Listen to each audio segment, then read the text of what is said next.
దేనికి సంబంధించి అంటే వీళ్ళు కుమ్మక్కయ్యారు, వీళ్ళు చాలా ఇదయ్యారు అని చెప్పడానికి ఆయన దగ్గర ఆధారం ఉంటే ఒక్కటిన్నా ఇన్ని పార్టీల మీద ఇంతమంది అభ్యర్థుల మీద అందరి మీద చేసేస్తున్నప్పుడు, అలాగే నాగేశ్వర్ మౌనం వహిస్తున్నాడు అవకాశవాదంగా అని అంటున్నప్పుడు దానికి ఉండాలి కదా ఆధారాలు. మనకు టీవీలోనే కనబడుతున్నాయి, రోజు ఆయన మాట్లాడుతున్నాడు, ఆ ధర్నాలు వాటి అన్నిటికీ హాజరవుతున్నారు. అలాంటప్పుడు ఎలా అంటున్నారు? ఇంకోటి మజ్లిసు బీజేపీ సంబంధాల గురించి వస్తున్న విస్తారమైన కథనాలను బీజేపీ ఎందుకు దాటేస్తుంది? ఒక్కసారైనా సమాధానం చెప్పారు దాని మీద వీళ్ళు? ఇప్పుడు అది టిఆర్ఎస్ కూడా ఎందుకు ఆలోచన చేసింది? ఈ అభ్యర్థిని ముందే ఎందుకు చెప్పలేదు? అది కేసీఆర్కి అధినేతగా తెలియాలి. అనేక సార్లు ఆయన ఎత్తులు పై ఎత్తులు మీరు అన్నట్టుగా జిత్తులు కూడా కొన్నిసార్లు బెడిసికొట్టాయి, కొన్నిసార్లు ఆయనకు ఫలించాయి. కానీ ఇప్పటికి వచ్చేసరికి ఆమెను బలమైన అభ్యర్థిగా ఎక్కువ మంది భావించకపోవచ్చు, నేను కూడా భావించట్లేదు. ఖచ్చితంగా అది గతంలో గెలిచిన 2 సార్లు గెలిచిన నాగేశ్వరు, ఇప్పుడు సిట్టింగ్ అభ్యర్థిగా ఉన్నటువంటి రామచంద్రరావు, వీళ్ళందరూ మిగతా వాళ్ళందరూ ఓట్లు చీల్చుకున్నప్పుడు తప్పకుండా 2 సార్లు గెలిచిన వాళ్ళకి అడ్వాంటేజ్ కొంచెం ఎక్కువగా ఉంటుందేమో అని మనం చూడాలి. అదే వరంగల్లో ఖమ్మం నల్గొండకు వచ్చేసరికి రాజకీయ సమీకరణాలు అక్కడ మరింత మంది అభ్యర్థులు వ్యక్తులు ఉన్నారు. అందుకని అందరి మధ్య తెలంగాణ ఎజెండాను పక్కన పెట్టేసి ఈ మేధావులు వీళ్ళందరూ కూడా తెలంగాణ సాధన, తెలంగాణ సమస్యలు దాని మీద మాట్లాడిన వాళ్ళు ఇప్పుడు తెలంగాణ ఎజెండా, భారతదేశ ఎజెండా, ప్రజాస్వామ్య లౌకిక ప్రభుత్వ రంగ పరిరక్షణ ఎజెండా ఇట్లాంటివి పక్కన పెట్టేసి ఎంతసేపు వాళ్ళ కులము వీళ్ళు ఈ వర్గము దీని మీద కరెక్టే. గానే ఓడిపోతే ఎవరు బలిపశువులు కాదు సార్. ఇప్పుడు దేవి ప్రసాద్ కార్పొరేషన్ చైర్మన్ అయ్యాడు. అట్లా కాదు, దేవి ప్రసాద్ గారి పట్ల నిజంగానే గౌరవం అభిమానం ఉంటే వాడిని మంత్రిని చేయాల్సింది. ఒక బ్రాహ్మణుడు కూడా మంత్రి లేడు కదా, చెయ్యండి తీర్మానం. ఒక బ్రాహ్మణుడు కూడా మంత్రి లేడు కదా, ఎందుకు వారు చేయటలే? తీర్మానం చేయండి. రామచంద్రరావుని ఎందుకు అధ్యక్షుని చేయలేదండి? ఒకసారి చెప్పండి. ఆయన ఎన్నిసార్లు నుంచి ఆయన పేరు ప్రస్తావనకు వస్తుంది. Sorry Prabhakar, I beg to differ with you with most authentic information. MLC మూడోసారి అయ్యాడు సార్. మీరు ఎమ్మెల్సీ మూడోసారి అయ్యాడు. ఎంతకాలం అయిందమ్మా? మూడోసారి కంటెస్ట్ చేసినప్పుడు అయ్యాడు ఆయన. ఎన్నిక కోర్టులో పోరాడాడు పాపం. హైదరాబాద్ ఇబ్బందులు. అందుకే నేను ప్రభాకర్ తో ప్రశాంతంగా మాట్లాడాలనుకుంటున్నాను. రప్చర్ అవ్వకూడదు ఎక్కువ. మనం బండి సంజయ్ వచ్చినందుకు మీకు బండి బాగా వేగం పెంచాడు కదా. మీరు స్థాయి స్థితి పెరగాలని చెప్పాను. మీరు తెలివైన వాళ్ళు, మీరు లౌక్యులు, దేవి ప్రసాద్ సౌమ్యులు. సో నడుచుకుంటారు. అరిచే పని అలాంటి వాళ్ళకి వదిలేస్తారు. సో మళ్ళీ ఒక ఐక్యత అనమాట. భిన్నత్వం ఏకత్వం.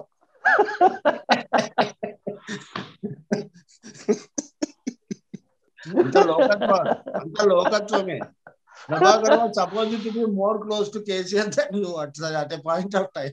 ఇప్పుడు ప్రభాకర్ మాట్లాడే దాంట్లో అన్ని పార్టీలు అంత బలహీనమైపోయి కేసీఆర్ మేనేజ్ చేస్తే చదరంగంలో పావులాగా ఉన్నాయనుకోవటం అనేది అన్ని పార్టీల్లో అవమానిస్తున్నాడు ఆయన.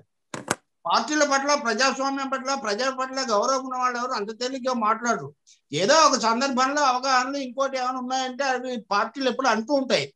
తమకు మజ్లిస్కు దేశవ్యాప్తంగా ఉన్న దాని గురించి నేను మాట్లాడాను. అసలు స్పందించలేదు ఆయన ఎప్పుడు దాని మీద. ఇక మూడో విషయము, ప్రజలకు పంచి పెడితే పెద్ద నష్టం లేదు. మీరు విశాఖ ఉక్కు ఫ్యాక్టరీ తీసుకెళ్లి పోస్కోకు అదానికో పంచి పెట్టడము, కృష్ణపట్నం తీసుకెళ్లి ఇంకోటి పంచి పెట్టడము, IDPL తీసుకెళ్లి అంతర్జాతీయ ఫార్మాలకు పంచి పెట్టడము, ఒకవైపు ఇవన్నీ చేసుకుంటూ ఇక్కడేదో మేము చాలా జాతీయవాదం అని చెప్పడము, ఆత్మ నిర్భరం అని పరమ దుర్భరమైన పెట్రోల్ ధర మైనస్ లో ఉన్నప్పుడు 100 రూపాయలకు ఇవన్నీ కూడా జరుగుతున్నాయి. మీరు వరవరరావు గురించి ఒక్క మాట మాట్లాడారా? మీ ప్రజాస్వామ్యం 6 నెలలు ఉండండి. నాగేశ్వర్ అంట, మజ్లిస్ అంట, అర్బన్ నక్సల్స్ అంట, హర్కత్ ముజాహిద్దీన్ అంట. అంటే వీళ్ళు తప్ప అందరూ తెలిసిన ద్రోహులేనా? వీళ్ళు ఒక్కరేనా? భారతదేశం అనేది భారతీయ జనతా పార్టీ అంటే ఆంధ్రప్రదేశ్, తెలంగాణ 2 ఖాతాలో పడిపోయినట్టు రాసేసుకొని నేను అనలిస్ట్ గానే మాట్లాడుతున్నా. నిజంగా నేను రాజకీయంగా మాట్లాడదలుచుకుంటే వేరే భాషలో మాట్లాడి ఉండేవాడిని. అలా నేను మాట్లాడలేదు. అన్ని పార్టీలకు అటువంటి విధానాలు ఉన్నాయి. న్యాయస్థానాల్లో, సుప్రీంకోర్టులో రోజుకు 10 కేసులు నడుస్తున్నాయి. మానవ హక్కుల గురించి, భావ ప్రకటన స్వేచ్ఛ, రాష్ట్రాల హక్కులు, వీటన్నిటి గురించి. ఇదంతా ఎవరు సృష్టించారు? ఇప్పుడు నాతో పాటు ఒకరు కేంద్ర పాలక పార్టీ, ఒకరు రాష్ట్ర పాలక పార్టీ. వాళ్ళు ఆత్మవిమర్శ చేసుకునే బదులు ఎదుటి వాళ్ళ మీద దాడి చేసేసి బురద పూసేసి వీళ్ళందరూ ఒకటే, మేము ఒక్కరం ఒకటి. అదే నిజమే. అది బీజేపీ విధానాలు కొలిక్కొచ్చాక మోడీ గారు రెండోసారి గెలిచిన తర్వాత ఒక విధమైన వాతావరణం వచ్చింది.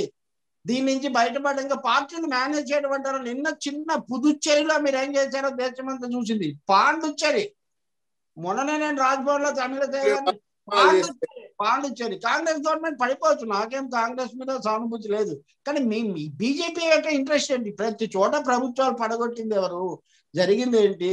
అమిత్ షా గారు అఖిల భారత ఆఖరుకు ఇది ముదిరిపోయి దేశమే కాకుండా నేపాల్కు, శ్రీలంకకు, బంగ్లాదేశ్ కూడా మా అమిత్ షా గారు మోడీ గారు నాయకులు అవుతారని వీళ్ళ మంత్రి ఒక ఆయన చెప్తాడు. బీజేపీ ఆలోచించుకోవాలి, ప్రభాకర్ అంటే వాళ్ళు ఆలోచించుకోవాలి, సమస్య మీద దృష్టి పెట్టాలి. ధరల తగ్గింపు, ఉద్యోగులు, ప్రజాస్వామ్య పద్ధతులు, ఫెడరలిజం, ప్రభుత్వ రంగ పరిరక్షణ అనేది సెంటిమెంట్ కాదు. ఉద్యోగం, ఉపాధి దేశంలో ప్రభాకర్ మన డిబేట్ లో మీరు పంజాబ్ లో కాంగ్రెస్ గెలిచింది అంటే నేను పంజాబ్ లో బీజేపీ గెలిచింది అన్నారు, కానీ కాంగ్రెస్ విపరీతంగా గెలిచింది. జస్ట్ ఫర్ రికార్డ్ కోసం చెప్తున్నాను. తప్పకుండా స్ట్రగుల్ జరుగుతుంది. ఈ స్ట్రగుల్ లో ప్రభాకర్ వాదనలన్నీ డిఫెన్సివ్ కమ్ అఫెన్సివ్ గా ఉన్నాయి తప్ప కొన్ని అంశాలకే పరిమితం చేయండి. ఈ పెద్ద పెద్ద సమస్యలు, లౌకికతత్వం, ప్రజాస్వామ్యం ఇట్లాంటివి తాకండి అనే ఆయన ఆలోచిస్తున్నారు. కానీ విద్యార్థికులైన వాళ్ళు అన్ని అంశాలు చర్చకు వస్తున్నాయి, వచ్చాయి. ప్రజలు అన్ని దృష్టిలో పెట్టుకొని సమంజసమైన తీర్పు ఇస్తారని మనం తప్పకుండా ఆశించవచ్చు. ప్రశాంతతను కాపాడుకోవాలి. మంచి సందేశము ఈ ఎన్నికల నుంచి వెళ్లాల్సిన అవసరం ఉంటుంది.